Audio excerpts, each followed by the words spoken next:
हे friends, good morning. एक बार फिर से स्वागत है आप लोगों का अपने यूट्यूब चैनल एग्ज़ाम ऑफिशियल पर। आई होप आप सभी अच्छे और मज़े में होंगे। तो दोस्तों, आज के इस वीडियो में हम लोग बात करेंगे क्लास 10th के बायोलॉजी के एक बहुत ही महत्वपूर्ण लेसन परिवहन के ऊपर, जो कि आपके टेक्स्ट बुक का लेसन नंबर 3 है। तो दोस्तों, वीडियो स्टार्ट करने से पहले हम लोग थोड़ा सा बात परिवहन के ऊपर कर लें। तो सीधी सी बात भाषा में समझे तो फ्रेंड्स, परिवहन का अर्थ ही होता है किसी भी वस्तु को एक स्थान से दूसरे स्थान तक पहुंचाना, अर्थात उस वस्तु का स्थानांतरित करना, स्थान बदलना। वो हम लोगों का क्या कहलाता है फ्रेंड्स? परिवहन कहलाता है। अब इसे हम लोग परिभाषा और बुक के अनुसार तथा आपके लेसन के अनुसार पढ़ते हैं। तो आपका लेसन का सबसे पहला क्वेश्चन था फ्रेंड्स कि जीवों में पदार्थों के परिवहन की परिभाषा दें। अर्थात जो भी जीव जंतु है उसमें पदार्थ का परिवहन, अर्थात पदार्थ एक स्थान से दूसरे स्थान तक कैसे पहुंचता है, समझाएं या परिभाषित करें। तो हम लोग इसका आंसर लिखेंगे फ्रेंड्स के जीवों के लिए उपयोगी पदार्थों का अनेक मूल स्रोतों का कहने का अर्थ है कि वो चाहे वो कोशिका के द्वारा हो, एक कोशिका के दूसरे कोशिका तक पहुंचाना, या शरीर के किसी भी अलग जगह से किसी भी अलग जगह तक पहुंचाना, वो हम लोगों का अनेक स्रोत कहलाता है। विभिन्न प्रकार से पहुंचाना, आप ये भी लिख सकते हैं, अनेक स्रोतों से शरीर के प्रत्येक कोशिका तक पहुंचाने। तथा अनुपयोगी तथा हानिकारक। अनुपयोगी का अर्थ होता है कि जो पदार्थ का आपके शरीर में किसी तरह का उपयोग ना हो, ना वो आपके लिए फ़ायदेमंद बिल्कुल नहीं हो, वो हम लोगों का अनुपयोगी कहलाता है। और हानिकारक पदार्थ, जो आपके शरीर में रहकर विषाक्त अर्थात जहर उत्पन्न करता है, उन सभी पदार्थों को, हानिकारक पदार्थों को कोशिका से निकाल कर गंतव्य का अर्थ होता है जहाँ उसकी ज़रूरत बिल्कुल नहीं हो वैसे स्थान, गंतव्य स्थान तक पहुँचाने की क्रिया को पदार्थों का परिवहन कहते हैं, या जीवों में पदार्थ का परिवहन कहते हैं। ये हम लोगों का था फ्रेंड्स पदार्थ की परिवहन की परिभाषा। हम लोग नेक्स्ट क्वेश्चन देखते हैं। नेक्स्ट क्वेश्चन है हम लोगों का कि पौधे में जाइलम वाहिनियों में जल का स्थानांतरण किस प्रकार होता है। अर्थात आप सीधी सी भाषा में समझे तो क्वेश्चन कह रहा है कि पौधे में जाइलम उत्तक द्वारा जो जल पहुंचता है, हम लोग जल डालते हैं जड़ में फ्रेंड्स, किसी भी वृक्ष के हम लोग जल जो डालते हैं हम लोग वो जड़ में डालते हैं, लेकिन पौधा पूरा हरा भरा रहता है। तो आखिर जो वो जाइलम उत्तक होता है वो ऊपर तक जल को कैसे पहुँचाता है, यही हम लोगों का क्वेश्चन है। तो हम लोग इसका आंसर करेंगे फ्रेंड्स। तो आंसर होगा कि जाइलम जल संवाहक उत्तक है। सबसे पहले याद रखिए, जाइलम एक जल संवाहक उत्तक है। इसमें पाए जाने वाली वाहिकाएं का अर्थ होता है फ्रेंड्स आप लोग जिससे वो जल का स्थानांतरण ऊपर की ओर करता हो। वाहिकाएं मुख्य रूप से जल एवं खनिज लवणों के स्थानांतरण में सहायक होती है। मुख्य रूप से जल एवं खनिज लवणों, जो जैसे हम लोग किसी भी पौधे में फ्रेंड्स डालते हैं, पोटास, यूरिया, खाद वगैरह, वो सभी वाहिकाएं होती है। हम लोग का क्वेश्चन आगे था कि वाहिकाएं लविक नलिकाएं की तरह बेलनाकार होती है। वाहिकाएं लविक या लचीली भी आप लोग लिख सकते हैं, नलिकाएं की तरह बेलनाकार होती है। एक के ऊपर पर स्थित इन कोशिकाओं के क्या था फ्रेंड्स हम लोगों का आगे के होती है एक के ऊपर एक का मतलब है कि एक के ऊपर एक मतलब एक तरह से शुरू से अंत तक इसका गुच्छा सा लगा रहता है। एक के ऊपर एक स्थित इन कोशिकाओं के बीच अनुप्रस्थ भित्ति घुल जाती है, जिससे जड़ से होकर पत्तियां तक जल का अखंड स्तंभ का निर्माण होता है। जल से लेकर पत्तियों तक का एक अखंड स्तंभ का निर्माण होता है। अगर आप लोग किसी भी वृक्ष में फ्रेंड्स देखें, उसको काटिएगा तो एक साल जिसे हम लोग कहते हैं वो काले कलर का बीच में होता है, वहीं से हम लोगों का जल का स्थानांतरण होता है। बीच में एक काला सा जगह होता है गोलाकार, वहीं से हम लोगों का जल का स्थानांतरण होता है, स्तंभ का निर्माण होता है। वाहनिकाएं की कोशिकाएं लंबी एवं नलिकार और दोनों शीर्ष पर पतली होती है।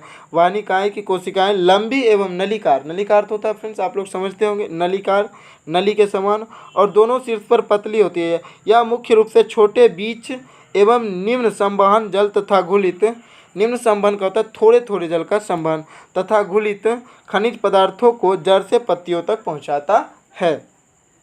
यह आपके क्वेश्चन नंबर 2 का आंसर था फ्रेंड्स। क्वेश्चन नंबर 3 का आंसर है हम लोगों का कि वाष्पोत्सर्जन की क्रिया का पौधे के लिए क्या महत्व है।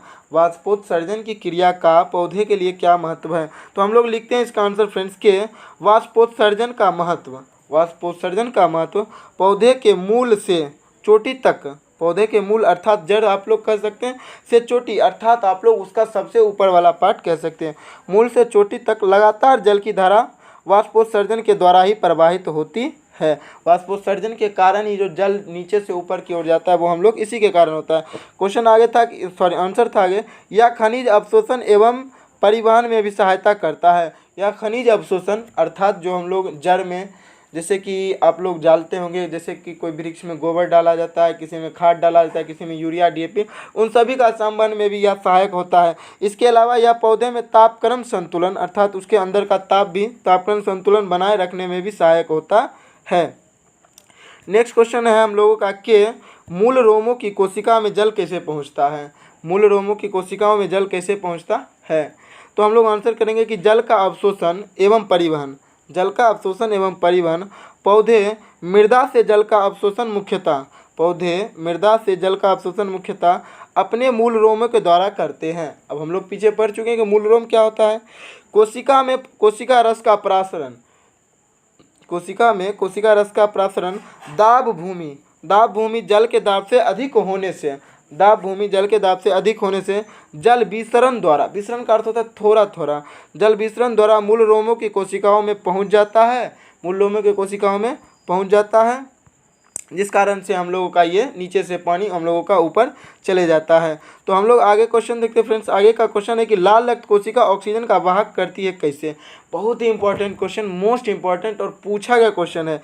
जिस क्वेश्चन में आप लोग देखें फ्रेंड्स कि यहाँ टिक लगा हुआ है, वो क्वेश्चन पूछा गया है आप लोगों का। तो हम लोग इसका आंसर करेंगे। तो आंसर होगा फ्रेंड्स कि लाल रक्त कोशिका में एक विशेष प्रकार का प्रोटीन वर्णक हीमोग्लोबिन पाया जाता है। लाल रक्त कोशिका में एक विशेष प्रकार का प्रोटीन वर्णक हीमोग्लोबिन पाया जाता है। देखिए यहाँ से एक ऑब्जेक्टिव भी उत्पन्न होता है कि खून का रंग लाल किस वर्णक के कारण होता है या किस प्रोटीन के कारण होता है, तो हम लोग क्या मारेंगे आंसर, हीमोग्लोबिन के कारण होता है। हीमोग्लोबिन के कारण ही रक्त का रंग लाल दिखता है, हीमोग्लोबिन के कारण ही रक्त का रंग लाल दिखता है। हीमोग्लोबिन की एक अणु की क्षमता, हीमोग्लोबिन में जो एक अणु की क्षमता होती है वो ऑक्सीजन के 4 अणुओं से संयोजन की होती है, ऑक्सीजन के 4 अणुओं से संयोजन की होती है। इसके इसी लक्षण या गुण के कारण इसे ऑक्सीजन का वाहक भी कहते हैं। आगे का एक मोस्ट इंपॉर्टेंट टॉपिक है कि लाल रक्त कोशिका शरीर में शोषण गैसों का परिवहन करता है। अब शोषण गैस जो हम लोग बाहरी वातावरण से अंदर की ओर खींचते हैं वो गैस है। नेक्स्ट क्वेश्चन है फ्रेंड्स हम लोगों का, और आज का लास्ट क्वेश्चन है ये हम लोगों का कि श्वेत रक्त कोशिका लाल रक्त कोशिका से किस प्रकार अलग है। आप लोगों को पता होगा कि श्वेत रक्त कोशिका अर्थात एक उजला रक्त भी होता है। जैसे आप लोग तिलचट्टा को मारे फ्रेंड्स तो उसमें देखिएगा तो उसका रक्त उजला ही होता है। तो ऐसा इसलिए होता है क्योंकि उसमें प्रोटीन जो होता है वो हीमोग्लोबिन वो नहीं पाया जाता और हम लोगों में हीमोग्लोबिन पाया जाता है, जिस कारण से हम लोगों का रंग लाल दिखता है। इसका आंसर होगा कि श्वेत रक्त कोशिका अनियमित आकार की न्यूक्लियस युक्त कोशिका है। उसका आकार फ्रेंड्स निश्चित नहीं होता है। इसमें हीमोग्लोबिन जैसे वर्णक नहीं होते हैं, जिसके कारण से ये रंगहीन होते हैं। रंगहीन का अर्थ होता है ये सफ़ेद होता है, आम भाषा में आप लोग इसे कह सकते हैं। इनकी संख्या लाल रक्त कोशिका की अपेक्षा बहुत कम होता है। इनकी संख्या हमारे शरीरों में होती है फ्रेंड्स जो लाल रक्त कोशिका की अपेक्षा बहुत कम होती है, और यही कारण है कि ये लाल रक्त जो होता है लाल रक्त कोशिका से भिन्न दिखता है। जैसे कि आप एक सिंपल सा एग्जांपल से समझे तो जैसे कि आपके पास 50 उजली गेंदें हैं और आप उसमें से 4 लाल गेंदें रख दीजिएगा तो आपको लाल गेंद ढूंढने में बिल्कुल आसानी हो जाएगी और वो बिल्कुल आसानी से आपको दिख जाएगा और उन सब से वो डिफरेंट दिखेगा। उसी तरह से हम लोगों के शरीर में होता है, बहुत कम होता है, इसलिए श्वेत रक्त कोशिका लाल रक्त कोशिकाओं से भिन्न होता है। भिन्न का अर्थ होता है हम लोग ये भी कह सकते हैं कि अलग होता है, डिफरेंट होता है। तो ये सही आज के सारे important question friends. I hope ये वीडियो आपको अच्छी लगी हो। अगर ये वीडियो अच्छी लगी हो तो वीडियो को लाइक करके चैनल को सब्सक्राइब करके ही जाएँ, ताकि इस तरह के क्वेश्चन आपको मिलते रहें और रोज़ाना मिलें, डेली अपडेट मिलता है, ताकि आप अपने एग्ज़ाम में अच्छा स्कोर कर सकें।